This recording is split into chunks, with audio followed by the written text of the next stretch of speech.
1 മുതൽ 51 വരെയുള്ള വാക്യങ്ങൾ. അഹ്റോന്റെ പുത്രന്മാർ. സീനായി മലമുകളിൽ വെച്ച് ദൈവം മോശയോട് സംസാരിക്കുമ്പോൾ അഹ്റോന്റെയും മോശയുടെയും വംശാവലി ഇപ്രകാരമായിരുന്നു. അഹ്റോന്റെ പുത്രന്മാരുടെ പേരുകൾ ആദ്യജാതനായ നദാബും അബിഹും എലിയാസർ ഇത്താമർ എന്നിവരും. ഇവർ പൗരോഹ്യ ശുശ്രൂഷ ചെയ്യാൻ അഭിഷിക്തരായ അഹ്റോന്റെ പുത്രന്മാരാണ്. ഇവരിൽ നാബാദും അബിഹുവും സീനായി മരുഭൂമിയിൽ കർത്താവിന്റെ മുമ്പിൽ അവിശുദ്ധമായ അഗ്നി അർപ്പിച്ചപ്പോൾ അവിടെ വെച്ച് മരിച്ചു. അവർക്ക് സന്താനങ്ങളില്ലായിരുന്നു. അതിനാൽ എലയാസറും ഇത്താമറും തങ്ങളുടെ പിതാവായ അഹ്റോന്റെ ജീവിതകാലത്ത് തന്നെ പുരോഹിതന്മാരായ സേവനം അനുഷ്ഠിച്ചു. ലേവ്യരുടെ കടമകൾ. കർത്താവ് മോശയോട് അരുളി ചെയ്തു, ലേവി ഗോത്രത്തെ കൊണ്ടുവന്ന് അഹ്റോന്റെ ശുശ്രൂഷയ്ക്ക് നിയോഗിക്കുക. അവർ കൂടാരത്തിൽ ശുശ്രൂഷ ചെയ്യുന്നതിനോടൊപ്പം സമാധാന കൂടാരത്തിന് മുമ്പിൽ അഹ്റോനും സമൂഹത്തിന് വേണ്ടി സേവനവും അനുഷ്ഠിക്കട്ടെ. സമാധാന കൂടാരത്തിലെ വസ്തുക്കളുടെ മേൽനോട്ടവും അവർക്കായിരിക്കും. കൂടാരത്തിൽ ശുശ്രൂഷ ചെയ്യുന്നതിനോടൊപ്പം ഇസ്രായേൽ ജനത്തിനും അവർ സേവനം ചെയ്യണം. ലേവ്യരെ അഹ്റോനും പുത്രന്മാർക്കും വേണ്ടി നിയോഗിക്കുക. ഇസ്രായേൽ ജനത്തിൽ നിന്ന് അഹ്റോന് പൂർണ്ണമായി നൽകപ്പെട്ടവരാണ് ഇവർ. നീ അഹ്റോനെയും പുത്രന്മാരുടെയും പൗരോഹിത്യ ശുശ്രൂഷയ്ക്കായി അധികാരപ്പെടുത്തുകയും അവർ അത് അനുഷ്ഠിക്കുകയും ചെയ്യണം. മറ്റാരെങ്കിലും വിശുദ്ധ വസ്തുക്കളെ സമീപിച്ചാൽ അവരെ വധിക്കണം. കർത്താവ് മോശയോട് അരുളി ചെയ്തു, ഇസ്രായേലിലെ ആദ്യജാതന്മാർക്ക് പകരം ഞാൻ ലേവ്യരെ തിരഞ്ഞെടുത്തിരിക്കുന്നു. അവർ എനിക്കുള്ളവരാണ്. എന്തെന്നാൽ കടിഞ്ഞൂൽ പുത്രന്മാരെല്ലാം എന്റേതാണ്. ഈജിപ്തുകാരുടെ ആദ്യജാതന്മാരെ അനുഗ്രഹിച്ചപ്പോൾ ഇസ്രായേലിലെ മനുഷ്യരുടെയും മൃഗങ്ങളുടെയും കടിഞ്ഞൂൽ സന്താനങ്ങളെ എനിക്കായി ഞാൻ മാറ്റി നിർത്തി. അവർ എന്റെ സ്വന്തമാണ്. ഞാനാണ് കർത്താവ്. ലേവ്യരുടെ ജനസംഖ്യ. സിയോൻ മരുഭൂമിയിൽ വെച്ച് കർത്താവ് മോശയോട് അരുളി ചെയ്തു, ഒരു മാസവും അതിനു മേലും പ്രായമുള്ള ലേവി പുത്രന്മാരുടെ കണക്ക് ഗോത്രവും കുടുംബവും അനുസരിച്ച് എടുക്കുക. കർത്താവ് കൽപ്പിച്ചതുപോലെ മോശ അവരുടെ കണക്കെടുത്തു. ലേവിയുടെ പുത്രന്മാർ ഇവരായിരുന്നു: ഗർഷോൻ, കൊഹാത്ത്, മെറാറി. കുടുംബം അനുസരിച്ച് ഗർഷോന്റെ പുത്രന്മാരുടെ പേരുകൾ ലിബിനി, ഷിമയി.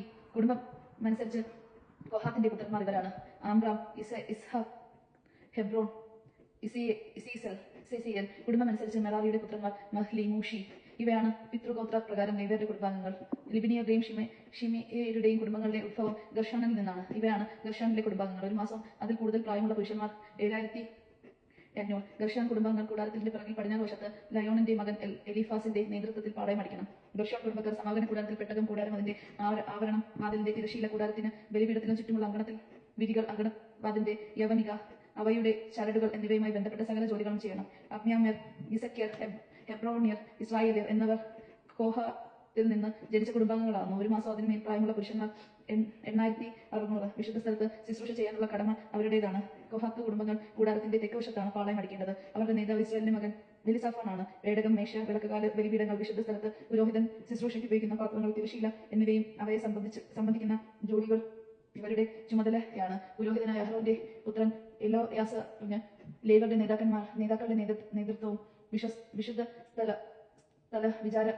വിചാരിപ്പുകാരുടെ മേൽനോട്ടവും ഉണ്ടായിരുന്നു. മഹ്മി, മൂഷി എന്നീ കുടുംബങ്ങൾ മെമാറിൽ നിന്നുണ്ടായി. ഇവയാണ് മെമാർ കുടുംബാംഗങ്ങൾ. അവയിൽ ഒരു മാസവും അതിനും മേലിലും പ്രായമുള്ള പുരുഷന്മാർ 6200. മെറാറി ഗോത്രത്തിന്റെ തലവൻ അബിഹലേന്റെ മകൻ സുരിയേൽ ആയിരുന്നു. കൂടാരത്തിന്റെ വടക്ക് ഭാഗത്ത് അവൻ പാളയം അടിക്കേണ്ടതിന് മെറാറിയുടെ പുത്രന്മാർ കൂടാരത്തിന്റെ ചട്ടക്കൂട്, അഴികൾ, തൂണുകൾ, അവയുടെ പാദകൂടങ്ങൾ, മറ്റുപകരണങ്ങൾ ഇവയുമായി ബന്ധപ്പെട്ട എല്ലാ ജോലികളും ചെയ്യണം. അങ്കണത്തിന്റെ തൂണുകൾ, അവയുടെ പാദകൂടങ്ങൾ, കുറ്റികൾ, ചരടുകൾ ഇവയുടെ മേൽനോട്ടവും അവർ വഹിക്കണം. സമാഗമന കൂടാരത്തിന് മുമ്പിൽ കിഴക്ക് വശത്ത് പാളയം അടിക്കേണ്ടതിന് മോശെ, അഹ്റോനും അവന്റെ പുത്രന്മാരുമാണ് വിശുദ്ധ സ്ഥലത്തേക്ക് ഇസ്രായേൽ ജനത്തിന് വേണ്ടി നിർവഹിക്കേണ്ട എല്ലാ ആരാധനകളുടെയും ചുമതല അവർക്കാണ്. മറ്റാരെങ്കിലും അതിന് മുതിർന്നാൽ അവനെ വധിക്കണം. കർത്താവ് കൽപ്പിച്ചതനുസരിച്ച് മോശെ അഹ്റോനും കൂടി ഒരു മാസവും അതിനുമേലും പ്രായമുള്ള ലേവ്യരുടെ എണ്ണം എടുത്തപ്പോൾ സംഖ്യ 26,000 ആയിരുന്നു. ലേവ്യർ ആദ്യജാതർക്ക് പകരം. കർത്താവ് മോശയോട് അരുളി ചെയ്തു, ഇസ്രായേൽ ജനങ്ങളിൽ ഒരു മാസം അതിന്മേൽ പ്രായമുള്ള എല്ലാ കടിഞ്ഞൂൽ പുത്രന്മാരെയും പേർ വിളിച്ചെണ്ണുക. ഇസ്രായേലിന്റെ ആദ്യ ജാതകന്മാർക്ക് പകരം ലേവ്യരെ എനിക്കായി മാറ്റി നിർത്തുക. അതുപോലെ ഇസ്രായേലിലെ മൃഗങ്ങളും കടിഞ്ഞൂലുകൾക്ക് പകരം ലേവ്യരുടെ മൃഗങ്ങളെ എനിക്കായി മാറ്റി നിർത്തുക. ഞാനാണ് കർത്താവ്. കർത്താവ് കൽപ്പിച്ചതുപോലെ മോശെ ഇസ്രായേലിന്റെ ആദ്യ ജാതന്മാരെല്ലാം എണ്ണി തിട്ടപ്പെടുത്തി. ഒരു മാസം അതിന്മേൽ പ്രായമുള്ള ആദ്യജാതരായ എല്ലാ പുരുഷ സന്താനങ്ങളെയും വേർതിരിച്ച് എണ്ണിയപ്പോൾ 26,283 പേരുണ്ടായിരുന്നു. കർത്താവ് മോശയോട് അരുളി ചെയ്യുന്നു, ഇസ്രായേലിന്റെ ആദ്യജാതന്മാർക്ക് പകരം ലേവ്യരെ എടുക്കുക. അവരുടെ കന്നുകാലികൾക്ക് പകരം ലേവ്യരുടെ കന്നുകാലികളെ എടുക്കുക. ലേവ്യർ എനിക്കുള്ളവരാണ്. ഞാനാണ് കർത്താവ്. ലേവ്യ പുരുഷന്മാരുടെ എണ്ണത്തിൽ കവിനുള്ള 283. ഇസ്രായേൽ ആദ്യജാതന്മാരുടെ വീണ്ടെടുപ്പിന് ആളൊന്നിന് 5 ഷെക്കൽ വീതം എടുത്ത് അധികം വരുന്നവരുടെ വീണ്ടെടുപ്പിന് വേണ്ടി അഹ്റോനെയും മക്കളെയും ഏൽപ്പിക്കുക. വിശുദ്ധ സ്ഥലത്തെ നിരക്കനുസരിച്ച് 20 ഗോരായിയാണ് ഒരു ഷെക്കൽ.